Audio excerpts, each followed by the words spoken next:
Life is full of mistakes. Let's not get that wrong. But there are some mistakes, like maybe buying a new car when you should have maybe bought a new house, or booking the hotel room on the wrong night and having to pay again, that you can't afford to make a few times over and kind of catch yourself out when you make it again. But there are mistakes, especially in a market like crypto, that you can't even afford to make once. Now, unfortunately for someone like myself, I have made this mistake before and I'm not going to make it again, but I see a lot of people I've been speaking to already making it. And this single mistake has cost people that I've been speaking to from the last cycle and before either making no money at all or losing more money than they actually put into the market. And again, it's really worrying me to see a lot of people are still falling for this same thing again, because as we'll see in a second, all this is a big psychological war zone. And we are going to overcome that in today's video. You are going to be prepared in today's video. And hopefully this is going to be a big learning curve, or at least the knock on the door you need to make some actual generational wealth this time around. So with that being said, look,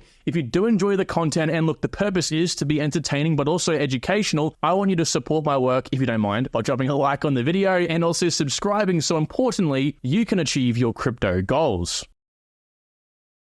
Like I said, big psychological war zone. This chart, and what I'm going to briefly touch on before we get into how to actually prevent this mistake, is how you manage to put money in the market, your life savings, or a good chunk of the money that you otherwise would like to have to buy things with, and that gets into the hands of the big money, the whales, the institutions, the guys who manipulate the markets. How does that happen? How does a situation where a market like crypto, where projects minimum, like most projects 5x, like Bitcoin and Ethereum, most between 10 to 20x, how does your money get in the hands of the big guys and you end up with nothing? Well, it all comes down to psychological warfare. Understand this first, apply it second, which is what we're going to do in this case. So this blue dot over here, or this blue line rather, represents the last 4 years of the crypto market in terms of a moving average, okay? So this is probably the longest moving average you'll find spoken about in crypto, and it's a good indication of where we are currently in the market.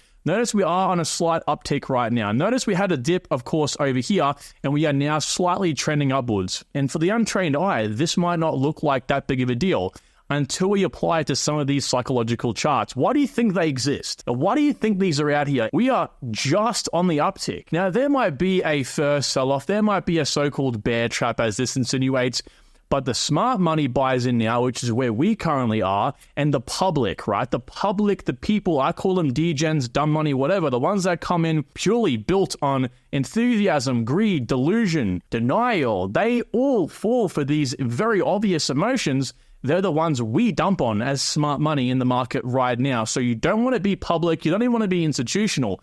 You want to be the ones that are the innovators, the smart money that are here to take advantage first. You know, the Wall Street cheat sheet, okay? Why do you think that all of this revolves around emotions? We are emotional creatures. We follow the herd. We naturally don't want to stand out. Now, I don't want to get into a big spiel here about what school and university, but for the most part, I think we can all agree it teaches you to get a mundane job. It teaches you to sit at a desk and do the right things like a good person, and you're all part of the cog, and this is part of it. And I'm telling you this, call me a conspiracy theorist, call me whatever you want to call me.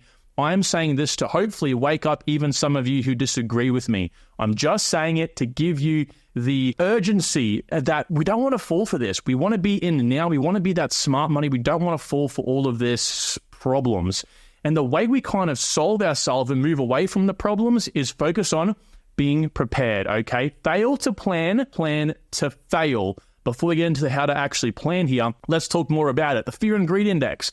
Why do you think this is even a thing in the first place? The fear and greed index, without touching on too much, actually indicates here that we are likely to have another leg up. Now, if you hadn't watched my video from last night, I would highly suggest you watch that video. I spoke about why we are in a possible alt season right now. It's all playing out according to plan. We might have a slight dip, but nevertheless, we can expect a small alt season to happen now until around or after the halving. After that, it's nothing but an uptick, and I've got plenty of indicators to point that out. But here's another one, right? It's kind of eerily crazy how this all plays very similarly, right? This was the 2018 cycle. Notice that after the cycle ended, we had this sort of moment where mostly we were beneath the dotted line here, which is the average, 50 right in the middle fear and greed index score. We fell beneath it for a period. We spiked up. We fell beneath it. Now, we only came this far down because of COVID. COVID actually pushed this down. I believe it would have been a much smaller dip otherwise. We, of course, came up, like you can see over here, right before the 2021 top, and then we came down after it into this yellow period again, another top, yellow period. Of course, we didn't have COVID this time to push us down because we probably had it supporting infrastructure like the ETF news that propped us up and pushed us into what I believe is a bull run. Now, we might have a dip, like you can see over here. We might have this little dip before we actually really start to have a leg up. But the fear and greed index is a fantastic way to gauge what people are feeling emotionally. And when they're feeling good and emotions are all happy, they want to put more money in. Great indicator here that things are, according to history, playing out in our favor. So again, it is important that we can recognize this as smart money and look to make a decision quick, smart. And I'll leave it on one more thing over here. This is the time to the halving. Now, this doesn't really mean much, but what we can kind of point out is we are in this last little dark red area, right, kind of under 80 days away from the halving. And every time we've been in here, again, if COVID never happened, we would basically be already treading upwards, okay? We would be like over here. And again, COVID helped push us down as that sort of black swan, unexpected big event. And if we kind of come down even further and we actually pull away from the top of the last cycle to where we are right now, 837 days, again, that's where we are right now, it is actually past that dip. So again, a lot of this sort of supporting evidence indicates that we might not actually have this sort of red dip down. We might have a slight retracement, but we may not have this, minus 30%, overall market dip. Altcoins might drop 15, 20, 30% from the current price based on a maybe 5 to 10% global market pullback, but we're not expecting this massive, huge dip. Again, pull out here, zoom out, guys. The mass hysteria part of the fear and the greed and all that sort of highly emotional behavior comes from the public, like I showed you before, which is where we will find these massive multiples. Zoom out. Now, there is two things that we need to do right now in order to actually be that smart money. It's buying and selling, and not just simply, I'm just going to buy tokens and sell in the bull run. That is how you end up being the public, selling or buying based on just pure emotions. We want to take our emotions away from it because that's how the big money is able to make that transition from your life savings into their hands. And it just seems to happen every single time, doesn't it? Buying in this case, I've given us a step-by-step plan. I'm going to make this sheet completely available. Normally, I would make a sheet like this available for free, but in my Discord, matter of fact, I'm going to do what I used to do and just drop this link down below because I actually want some of you who don't want to make a Discord account or don't want to join communities and just can't be bothered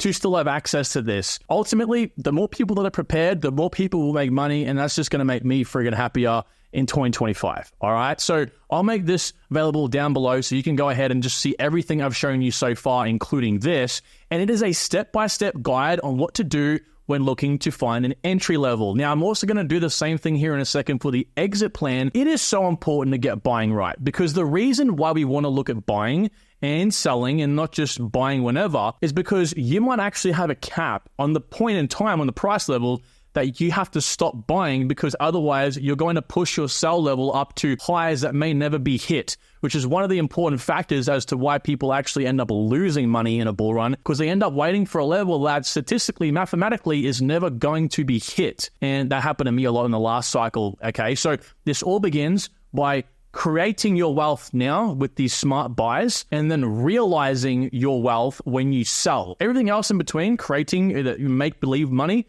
and actually selling, realizing those gains is just semantics. It's whatever. It's just charts. It's emotions. It's you waking up or at work and checking CoinGecko. That stuff is, pointless. I don't really want to go through this in every single little bit of detail. I'm going to sort of lean more towards talking more about the exit plans because this is, again, more built out for everyone. So in this circumstance, we're looking for a 10x. Now, again, if you're someone looking for a 20x or a 30x, you want to go ahead and apply this to your own position. Step 1, can I begin buying from the current price? Okay. So it's very, very simple to do this. Number 1, plot the price prediction. Everyone in my private community in level 2 and above will have access to my 100 altcoin price predictions. Then you want to mark down 25%. Now, by the way, if you're not someone who has access to my private community, just simply do some critical thinking. There's a few different ways, and I've got free videos on the channel in order to help you find these price predictions. Any one of my Solana, HBAR, Quant, render. Those videos will all ideally, at least if they're new, have a way in to show you how to find these price predictions.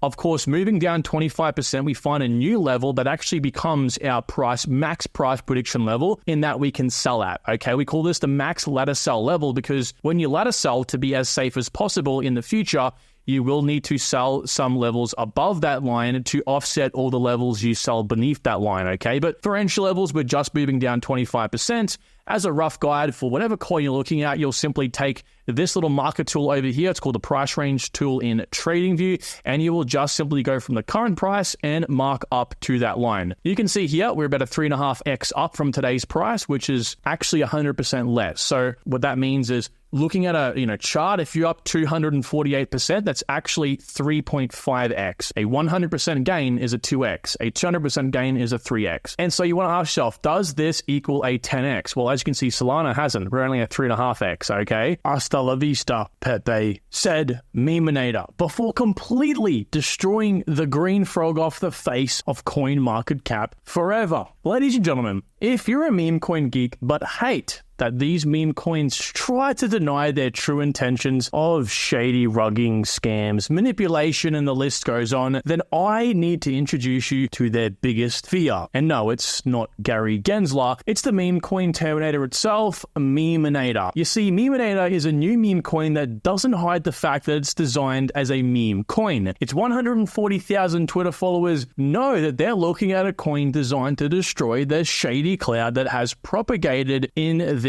narrative, starting with and by name Pepe coin. Their roadmap shows a solid degree of development with utility that you just don't see in a coin like this, with something called Meme Scanner, a scanning tool that scrapes through new meme coins from social platforms using AI to target memes for elimination, and their Memenator game where you can actually play as the Memenator in an all-out meme war set in 2077. In addition to the cool roadmap upgrades, Memenator's two founders are actually both doxed on their website and actively participate at crypto events, something you just don't, of course, see from a traditional meme coin. So there's no denying that Memenator is an unusual meme coin because it breaks a lot of the shady features and habits seen in most meme coins, all the while designed to pump just as hard. Now, if you wanted to participate in Memenator, they're actually currently running their ICO round, as you can see here, and they also have a giveaway for a trip to space worth around $250,000. So,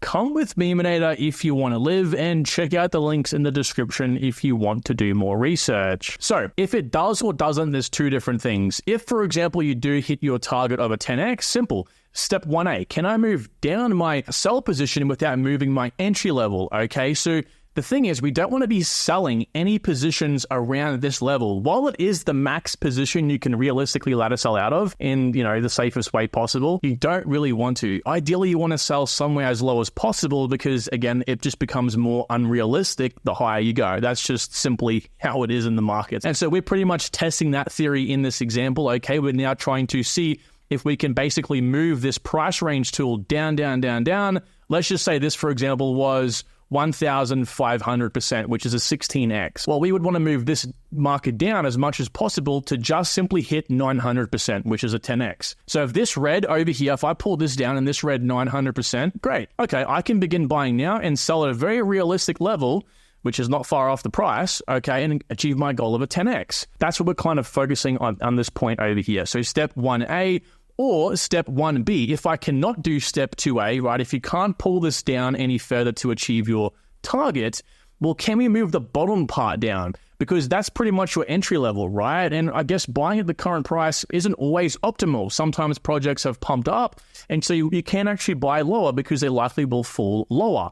And that's what we try to do in 1B. We try to find the level in which we can realistically have the project hit in order to begin buying, if of course we can't move this level down any further. So that's some examples, because again, the purpose of doing this is that we can move the sort of the level that was over here, that max ladder sell level, down. Again, that's the whole purpose behind doing this. And you really want to try to bring that level down because that's the level you're actually, selling out at. You're going to have some sell positions over here and over here, and the more you have higher, the more risky it becomes. I also have the situation where, we do this first one over here, just a simple test, and you don't get the 10x, like in this example here. As you can see, only a 3.5x, we're way, way off. So what you would do in this case is step 2A. Can I move down my sell position as far as possible? And we're just trying to move this level that was down here, the initial buy-in price level, and we're trying to just see if we can get away with moving that down to a realistic position. There's a certain point in price and time where, okay, so if we move, let's just say this is Solana, right? If we move Solana's down to this point, and for me, that 10x is still over here, the max ladder sell price, or Solana is currently, $110? Solana is not moving down to $25. Like, even a huge sell-off, like we just spoke about, is unlikely, but even if it happens, it might only fall 30-40%, which is still not going to be $25. So you would just simply find a new altcoin. That right there, if you can manage to do that yourself, you're already 100 steps ahead of most people, because they can't do that. And of course, step 2B pretty well just says to you guys, well, if you can achieve this price, right, if Solana could fall to $25, can we move this level down any further? Trying to squeeze that level down as much as possible. Not this level, if you can buy up here, all right?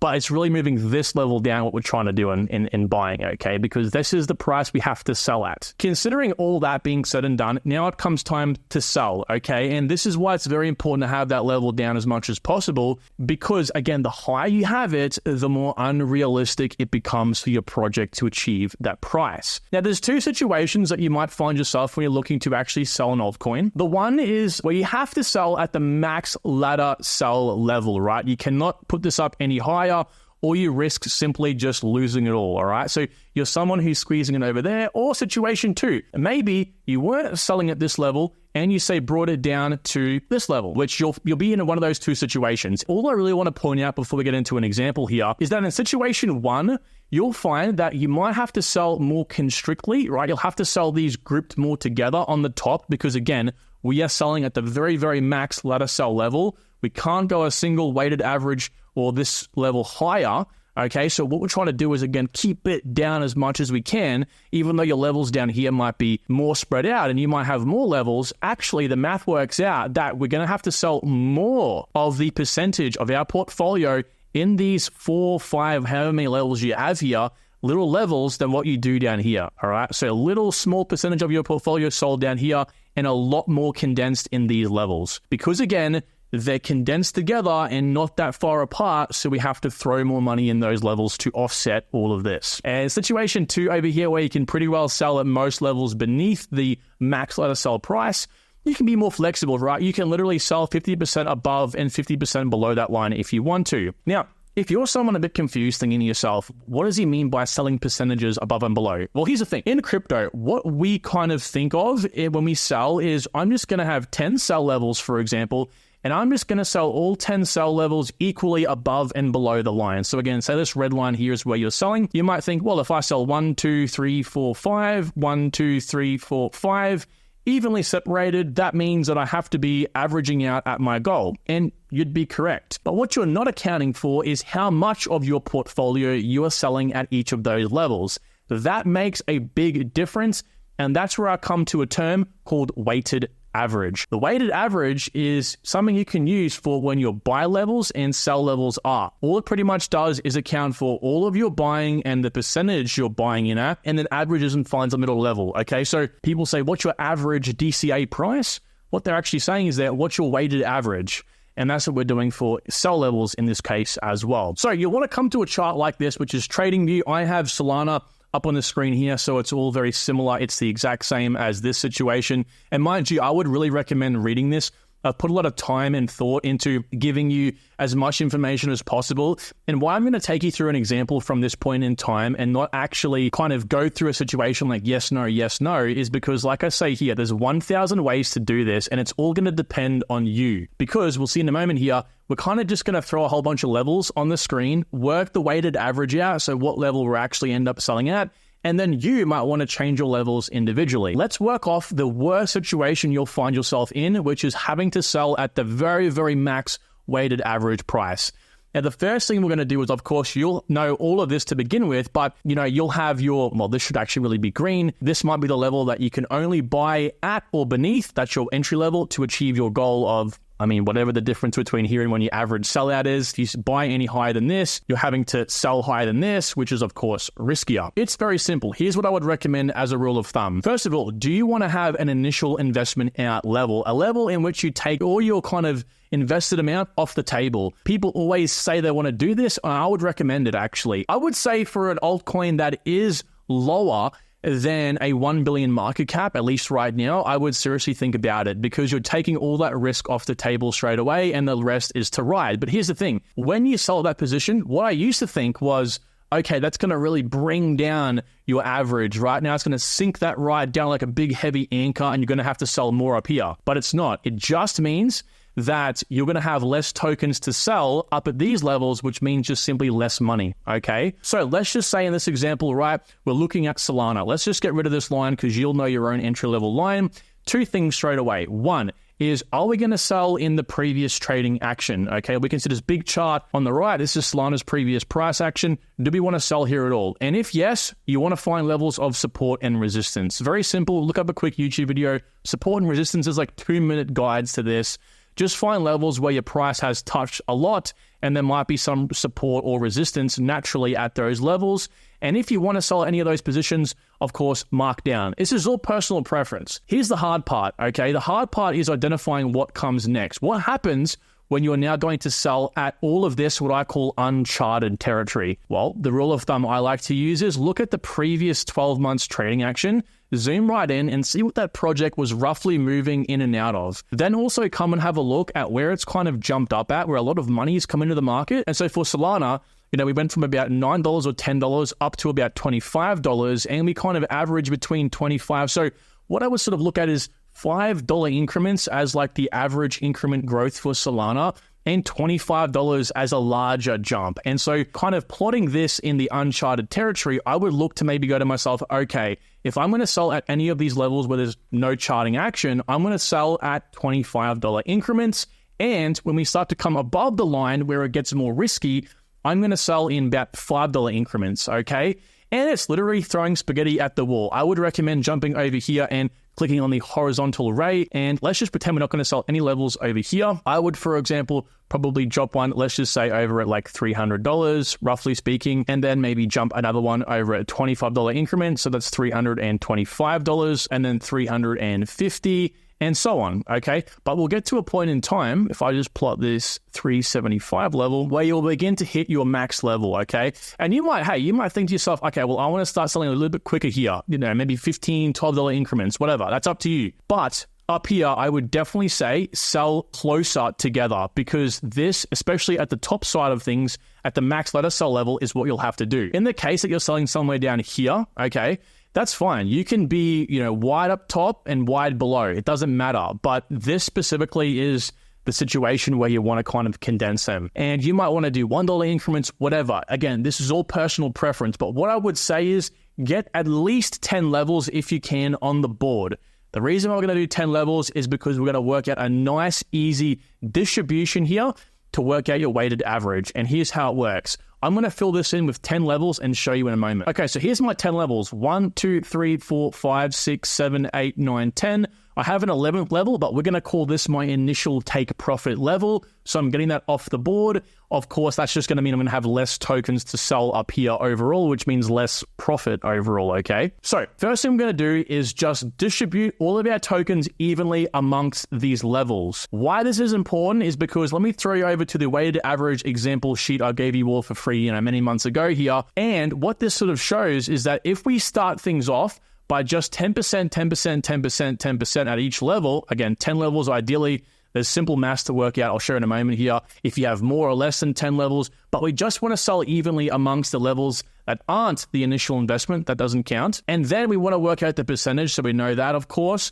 And then we just kind of want to figure out what our weighted average would be. And that's very simple math. I will show you momentarily here. Okay, so let's say you have someone who has like 11, 12, 13, 5, 3, whatever, anything but 10 levels. What you want to do to work that out is take the total tokens you have. Let's say you have 5,000 Solana tokens. Wouldn't that be great? And then you divide that by the number of cell levels you have. So you have maybe 11 cell levels. So you take 5,000 divided by 11, and that will give you the amount of tokens you have to sell at each level. Pretty simple math. But then you take the amount of tokens you sell at each level and then divide that again by the total tokens. So let's just say that came to about 375 tokens at each level, which it obviously wouldn't be. You would divide that by 5,000 and then times that answer by 100, and that's the percentage you sell at each level. Let me show you by breaking it down again. So we have those 5,000 Solana tokens in our portfolio. Then we have 11 levels we plotted on the chart. Again, it's very easy doing with 10 levels. That's why I promoted, because it's simple math. But if you can follow me here, then it's worth trying to do as many levels as you may want. Divided by the 11 levels we have, okay, and that's 454.54, blah, blah, blah, blah, blah. You can pretty well take off that and look at 454. So that becomes how many tokens we're selling at each level. And then you take this number and then you divide it again by the number of tokens we have in total. Okay, so that's 5,000. That's going to give us some 0.000 level. And then we times that by 100, and then that becomes 9.08%. So what you know now is that at each level we're selling, if we had 11 levels, we're selling 9.08% of our portfolio, and that equals 9.08% of 5,000. If we simply do that, 5,000 times 9.08% becomes the 454 tokens. So in a minute here, you will use this exact formula for each of those levels if you decide to move some of your percentages around. Let's say this is the very, very bottom level and you decide, hey, I need to go much higher in my prices in order to achieve my weighted average. So I'm going to have to maybe move and my bottom level here to 4%. So I'm going to take 5% maybe from the bottom level and move it to the top level, in which the math would work out to be 204 tokens. So you can see very easily then taking the 204 tokens and then multiplying that by whatever price you sell at. Let's say you end up selling at $200. Okay, that becomes $40,000 revenue. And it's important to know this because we're going to fiddle around with the percentages, not the number of tokens sold. Well, technically we asked, tinkering with the token sold at each level, but really to help us visualize it, we're going to use percentages in this case. So again, make it even to begin with, and then we can move it around from there. So it's kind of like this, right? In the example one over here with, I think I used Hedera for this example when I made it. We distribute these tokens amongst each 10 cell levels, and we get, of course, an increase in profit because we're selling, the same percentage of our portfolio at a higher level, all right? And then to find the weighted average, it's very simple. We add up all of these levels and then you divide that by the number of tokens overall that you've had. Now, if you have your initial investment level, this will not include the original amount of tokens. So with Solana, okay, we had that 5,000 tokens, but I'm looking to sell my initial investment of, let's just say $100,000 at here. So whatever the tokens you're left over with after selling your initial investment, let's just say it's 4,500 tokens, you calculate this with the 4,500 tokens, not the original amount, okay? That didn't exist, doesn't exist anymore. And from this point, you can just begin moving the percentages around. So for example, in this over here with HBAR, you might take 5% if you're under the weighted average. Say your goal is $1, right? You might take 5% from the bottom and then add it to the top. So effectively, you're taking money from over at this level over here. Let me get rid of the initial investment level because that doesn't exist after you sell there. You might want to take 5% from here and then add it to the very top.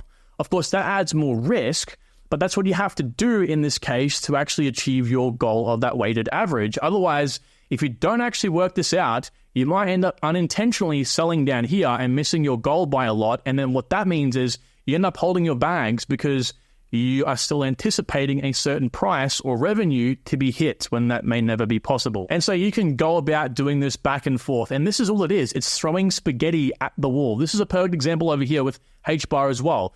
From initially having it at 10% split even, we moved 5% from the bottom to the top. And of course, if you take the 5% from the top and add to the bottom, so you might have overshot your weighted average level and you might want to add more to the bottom to be safer. Matter of fact, you can even take a whole entire level out. And this is why I'm saying, you might have to run this through yourself. It's actually quite fun because you can really visualize and see how many gains you've made. Again, taking maybe a level out off the top if you overshot that mark. You might want to take this level here and move it down here rather than, deleting these levels or whatever you might want to do. Okay, you can play around with it. I suggest using something like TradingView where you can literally see this. This is, again, quite confusing for some of us. And I've got a lot of questions and people saying, Kyron, this is too much. I've gone ahead with my team and we're creating a exit plan calculator. It's going to be a very easy to use interface. Even a 5-year-old could use it. And I'm going to train you guys on how to actually operate it. Now, yes, it's going to be behind a paywall. It's going to be for my tier 2 members and up. I think that's like $30 a month. But you'll be able to just simply jump in there and plug all of this stuff in, okay? All the sell levels, the price prediction, the minus 25% level, it's all going to be in there for you. And look, I've left that right to the very end because I know people don't like it when I promote the stuff that I work on. But guys, just understand the reason why I put it behind a paywall is because these things cost thousands of dollars to build and maintain, and it's not cheap, it's not easy, okay? But if you want to go ahead and use that, it'll be available ideally in the next couple of weeks here. All right, guys, thank you all. Talk to you soon. Take care.